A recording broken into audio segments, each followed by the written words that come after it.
한 사람이 이 땅에 출생을 해서 죽음까지를 우리는 일생이라고 부릅니다. 이 땅에 태어난 사람 그 누구도 이생을 사는 사람은 없이 단 한 번의 생애를 삽니다. 출생에서 죽음까지를 우리가 일생이라고 부르면 그 일생은 크게 둘로 나뉘을 수 있습니다. 그 하나는 예수 없이 사는 삶이고 또 다른 하나는 예수를 만나 예수와 함께 사는 삶입니다. 그런 의미에서 보면 우리의 인생은 일막이장의 인생입니다. 출생에서 죽음까지 한 막의 인생을 우리가 사는데 그 가운데 예수 없이 살던 우리의 삶이 있고 예수를 만나 예수와 더불어 사는 삶이 있는 것이지요. 일장의 삶, 예수 없이 살던 삶에 대해서는 우리가 더 이상 말할 것이 없지만 예수를 만나 예수와 함께 사는 이 이장의 삶에는 몇 가지의 특별함이 있습니다. 그 첫째는 소망입니다. 예수 안에서 사는 삶에 소망이 있습니다. 그 소망은 다름 아닌 천국의 소망입니다. 예수 안에서 우리는 천국을 소망하고 천국을 누리면서 살게 됩니다. 그런가 하면 우리에겐 예배의 삶이 있습니다.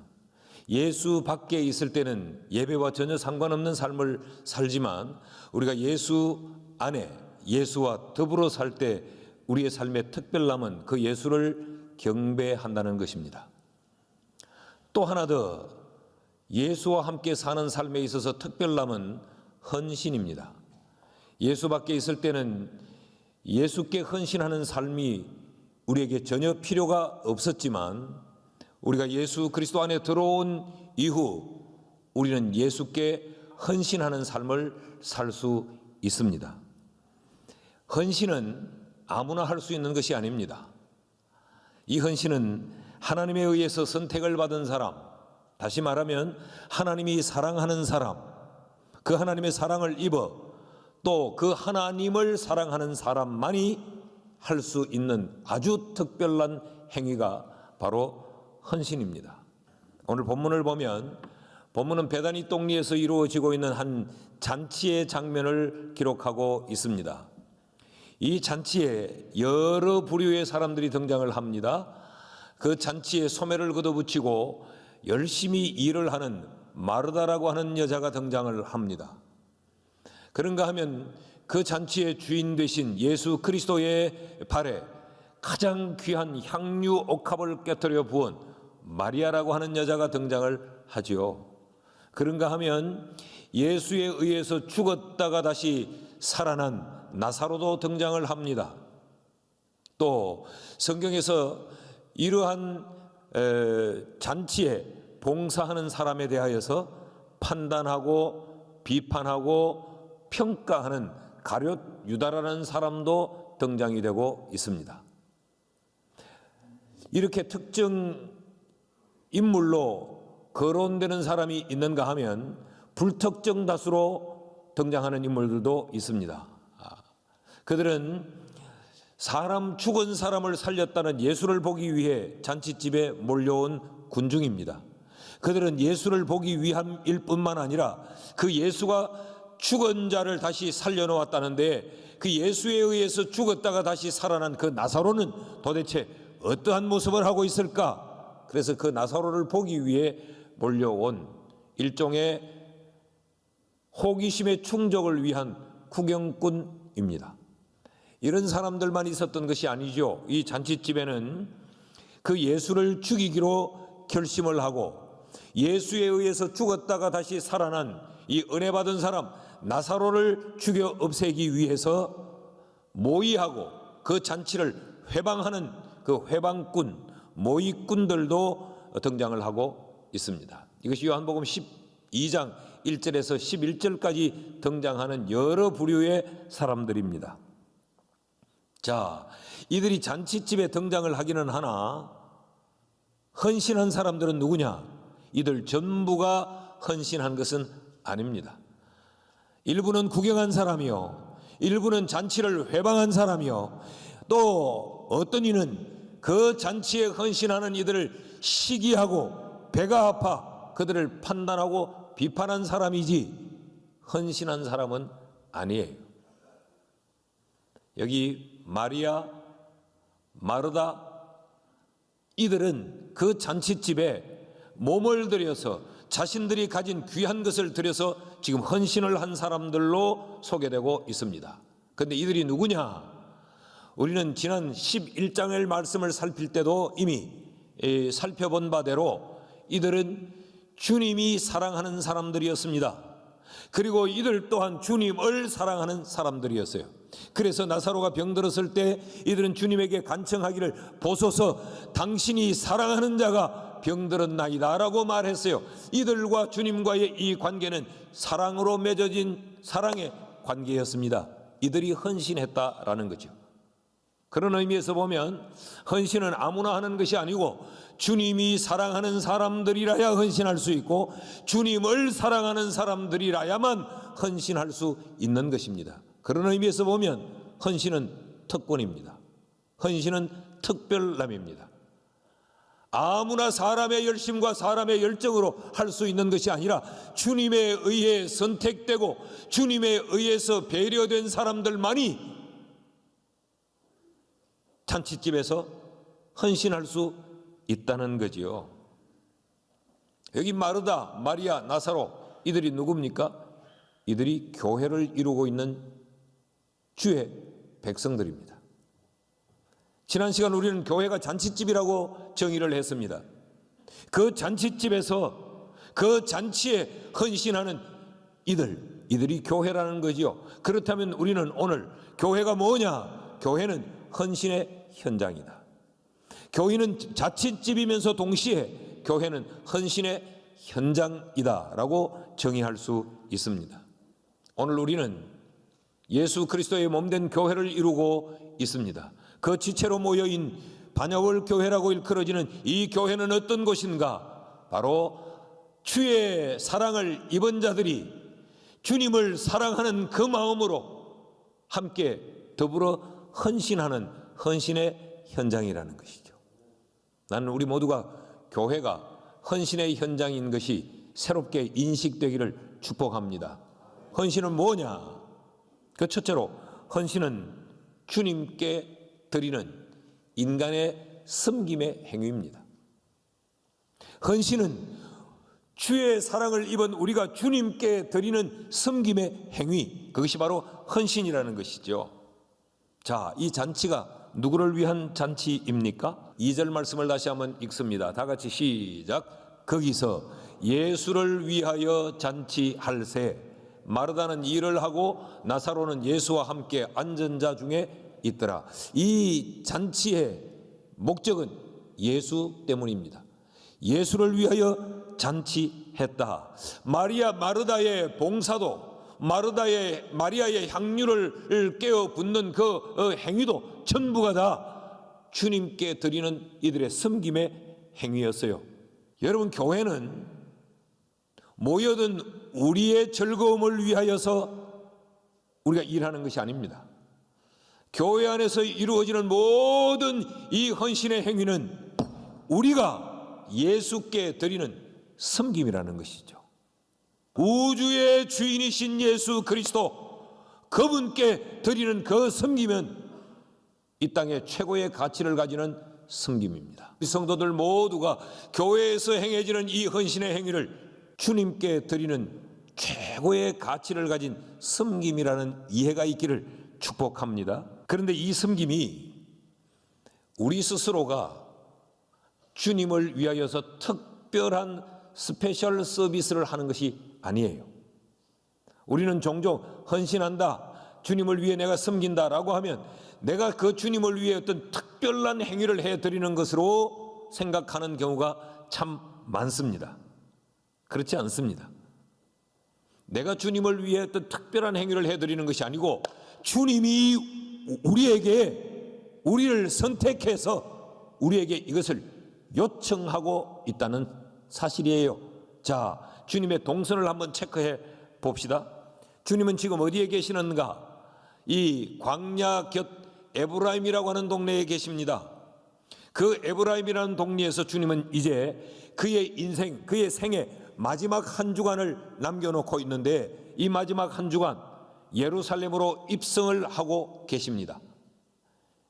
소위 말하는 고난주간이에요. 이 주간의 금요일 주님은 십자가에 달려 운명하십니다. 마지막 예루살렘으로 입성하는 이 행진에서 주님은 예루살렘으로 직행을 하지 않고 베단이라는 동네에 들러서 오늘 이 잔치에 참여합니다. 지도를 하나 보여주시겠습니까? 여러분 보시는 대로 이 에브라임에서 예루살렘은 베다니보다 훨씬 짧은 거리에 있습니다.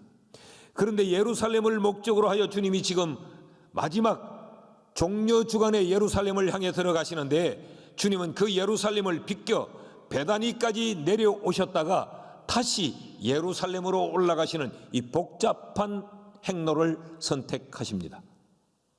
왜 그러실까? 여기 아주 중요한 메시지가 담겨져 있습니다. 베다니는 어떤 곳입니까? 생명을 잃어버리고 죽었던 사람, 그 나사로를 주님이 다시 생명을 주어 살렸던 동리이지요. 주님이 그 동리에 들리시는 것은 지금 내가 예루살렘으로 향하여 가는 나의 이 마지막 이 행로는 바로 모든 죽어버려 생명 없는 자들에게 생명을 주기 위해 십자가를 지러가는 십자가의 행진이다 라고 하는 것을 지금 메시지화하고 있는 것이에요. 그런데 이때가 언제냐? 1절 말씀을 보면 6월절 여세 전에 예수께서 베다니에 이르시니 이곳은 예수께서 죽은 자 가운데서 살리신 나사로가 있는 곳이라. 예수께서 금요일 십자가의 운명을 하셨다면 이날은 토요일이 되는 것입니다. 그 금요일 전 토요일이 되는 것이죠. 이때 상황이 어떠했느냐?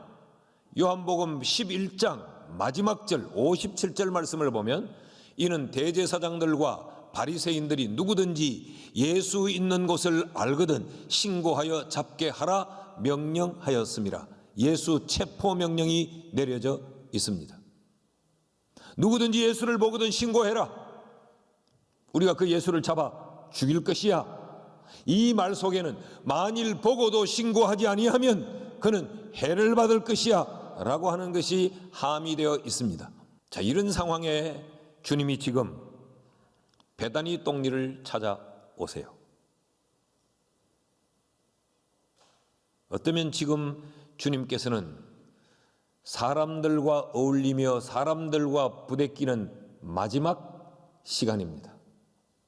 6월절 어린 양이 되어서 십자가에 달려 돌아가시기 전 주님이 주의 사랑하는 자들과 마지막 어울릴 수 있는 그 시간이에요. 주님은 아주 계획적으로 베다니 동리에 들리신 겁니다. 내가 지금 예루살렘으로 들어가는 목적, 이유가 무엇인가를 베다니 동리에 들름으로 이것을 그들에게 메시지화하고, 그리고 마지막으로 그들의 주님이 사랑하는 그들의 손에서, 주님을 사랑하는 그들의 손에서 주님은 마지막 사랑을 받으시고 싶었던 거죠. 이 고난의 길을 출발하면서 주님은 그들의 손에서 위로를 받고 싶고 그들의 손에서 주님은 마지막 섬김을 받고 싶었던 겁니다. 마리아와 마르다 이들의 입장에서 보면 이들이 이제 주님께 마지막 드릴 수 있는 최고의 섬김이 여기서 이루어지고 있는 것이죠. 이런 의미에서 보면 섬김은 우리가 주님께 드리는 우리의 특별한 호의가 아니고 주님이 우리에게 원하시는 바라는 거죠. 주님이 주님의 사랑하는 자들에게, 주님을 사랑한다고 고백하는 자들, 그들에게서 주님은 사랑을 받고 싶은 거예요. 위로를 받고 싶은 거예요. 그들의 손으로 섬김을 주님은 지금 받고자 하는 것입니다. 이것이 헌신의 가치요. 우리가 그분께 드릴 수 있는 최고의 가치가 헌신이에요. 교회의 모든 헌신과 봉사는 이것이 이만큼의 가치를 가진 주님께 드리는 최고의 섬김이라는 이 인식이 있으면 여러분, 우리의 헌신은 달라져요. 헌신하려는 가슴은 뜨거워지고 헌신하려는 우리의 손과 발은 바빠질 수밖에 없는 것입니다. 이런 의미에서 나는 우리 교회가 주님께 드리는 섬김이 넘쳐나는 헌신의 현장이 될 수 있기를 축복합니다. 둘째로, 헌신이 뭐냐? 헌신은 주님께 주의 백성들이 드리는 섬김일 뿐만 아니라 헌신은 겸손한 마음으로 주께 신앙을 고백하는 신앙의 결단입니다. 이스라엘의 이 잔치에는 우리의 잔치와 다른 아주 독특한 풍경이 하나 있습니다. 그것은 그 잔치의 주빈에게 향수를 머리 위에 붓는 의식입니다. 그 말은 당신이 이 잔치의 주인이요 라는 것이고, 그런데 오늘 베다니 동리에서 일어난 이 잔치는 형태는 비슷한 것 같은데 좀 다릅니다. 3절 말씀을 같이 읽어보시죠. 다 같이 시작. 마리아는 지극히 비싼 향유 곧 순전한 나드 한 근을 가져다가 예수의 발에 붓고 자기 머리털로 그의 발을 닦으니 향유 냄새가 집에 가득하더라. 향유를 예수의 발에 부었습니다. 그리고 자신의 마리아의 머리털로 예수의 발을 닦았다라고 기록을 하고 있습니다. 지금 마리아의 향유를 부은 이 헌신의 이 광경은, 마리아는 주 앞에 무릎을 꿇고 앉았습니다. 그리고 예수의 발에 향유를 부었습니다. 겸손함으로 주 앞에 무릎을 꿇고 그의 발을 닦았다. 그리고 비싼 향유를 그 발에 쏟아 부었다. 이 말은 당신은 내 인생의 주인입니다 라는 고백이요, 또 하나 나는 당신의 종입니다 라는 거예요. 나는 일생 동안 당신을 나의 주인으로, 나는 종으로 당신을 섬기겠습니다 라고 하는 이 신앙의 결단이요, 이 신앙의 고백이요, 나는 내 일생 당신의 종으로 살겠습니다 라고 하는 신앙의 결단이에요. 이것이 헌신의 의미입니다. 그러니까 여러분, 헌신은 우리의 특별한 호의를 베푸는 것이 아니에요. 주님께 우리의 겸손을 드리며 우리의 신앙을 고백하고 우리의 신앙을 결단하는 섬김이 헌신입니다. 내가 가진 기술로, 내가 가진 재능으로, 내가 가진 물질로, 내게 있는 내 시간으로 주님께 특별하게 호의를 베풀어 주는 것이 아니란 말이죠. 이것은 주를 향한 나의 신앙의 고백이란 말입니다. 그리고 그 주 앞에 내가 겸손함으로 주 앞에 쏟아놓는 신앙의 결단이에요. 그렇다면 우리에게 헌신은 필수입니다. 성도가 예수 그리스도께 신앙을 고백해야 되는 것은 선택이 아니고 필수예요. 그리고 날마다 그분에게 내 신앙을 결단하는 것은 우리의 특별한 호의가 아니고 우리에게 지극히 당연한 필수적인 신앙의 행위입니다. 여러분, 이런 의미에서 주를 향해 신앙을 고백하며 주를 향해 우리의 신앙을 결단하는 날마다의 헌신이 우리에게 반복되기를 축복합니다. 셋째로, 헌신은 뭐냐? 헌신은 주님께 드리는 인간의 최고의 섬김일 뿐만 아니라 그 주님께 우리의 신앙을 고백하는 행위요, 우리의 신앙을 결단하는 행위이면서 동시에 우리의 행함으로 사랑을 표현하는 것이 헌신입니다. 이 헌신은 행함으로 표현하는 사랑이에요. 여러분, 사랑을 표현하는 데는 다양한 방법이 있을 수 있어요. 헌신은 뭐냐? 우리의 몸으로, 행위로, 행함으로 사랑을 표현하는 거예요. 3절 말씀을 다시 한번 읽어봅시다. 다 같이 시작. 마리아는 지극히 비싼 향유 곧 순전한 나드 한 근을 가져다가 예수의 발에 붓고 자기 머리털로 그의 발을 닦으니 향유 냄새가 집에 가득하더라. 이건 마리아가 몸으로, 행함으로 주님께 사랑을 표현하고 있는 것입니다. 순전한 나드 한 근을 주님의 발에 부었다. 이 나드라고 하는 이 향유는 이스라엘에서 좀 멀리 떨어진 이 히말라야 산맥, 또 인도의 아주 고원지대 특정한 지역에서 서식하는 향나무의 뿌리에서 추출한 거예요. 그러니까 이스라엘에서 최고의 가치를 가진 향수였습니다. 그래서 오늘 성경은 이 향유를 어떻게 표현하고 있습니까? 지극히 비싼 향유. 나드 한 근. 여기 한 근이라는 말은 a pint. 우리의 이 물량 환산으로 하면 0.5리터. 여러분 우리가 이렇게 들고 다니는 요만한 생수 한 병, 그렇게 보시면 됩니다. 이걸 주님의 발에 갖다 부었다. 이 향수의 값이 얼마냐? 300데나리온이에요. 1데나리온이 노동자 하루 품삯입니다. 그럼 300데나리온이라는 말은 노동자 1년 연봉이에요. 지극히 비싼 향유를 주님의 그 발에 쏟아 붓습니다. 여러분 이해하실 수 있습니까? 우린 죽었다 깨도 못하지. 우리의 마음과 꼭 같은 마음을 가진 가룟 유다, 예수를 팔아넘긴 배신자 그 유다가 이렇게 말합니다. 4절 5절을 같이 읽습니다. 시작. 제자 중 하나로서 예수를 잡아줄 가룟 유다가 말하되 이 향유를 어찌하여 300데나리온에 팔아 가난한 자들에게 주지 아니하였느냐 하니. 타당한 말입니다. 이 향유를 팔았으면 한 데나리온씩 나눠줘도 300명에게 나눠줄 수 있는데 이걸 왜 예수 발에 쏟아버리느냐? 이건 낭비요. 이건 허비다. 그런 이야기죠. 타당한 말입니다. 그런데 이어지는 6절 말씀을 보십시다. 같이 읽어요. 시작. 이렇게 말함은 가난한 자들을 생각함이 아니요 그는 도둑이라 돈꾀를 맞고 거기 넣는 것을 훔쳐 가미러라. 그는 돈꾀를 맞고 있으면서 그 돈을 훔친 도적이요 그 욕망이 분출된 것이지 이웃 사랑하는 마음에서 나온 것이 아니란 말이죠. 여러분 욕망에 눈이 먼 사람, 욕심에 눈이 먼 자는 헌신이 불가능합니다. 사랑은 낭비라고 하는 것으로 시작이 됩니다. 그런데 낭비로 시작된 그 사랑은 언제나 인간의 계산과 예상을 초월하는 엄청난 결과로 다시 돌아와요. 보십시오.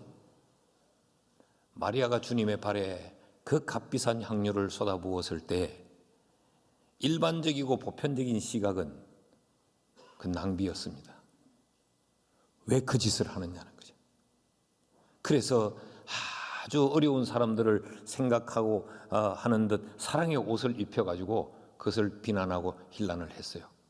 그런데 예수께서 이렇게 말씀을 하십니다. 내 장례를 준비하였노라 그랬어요.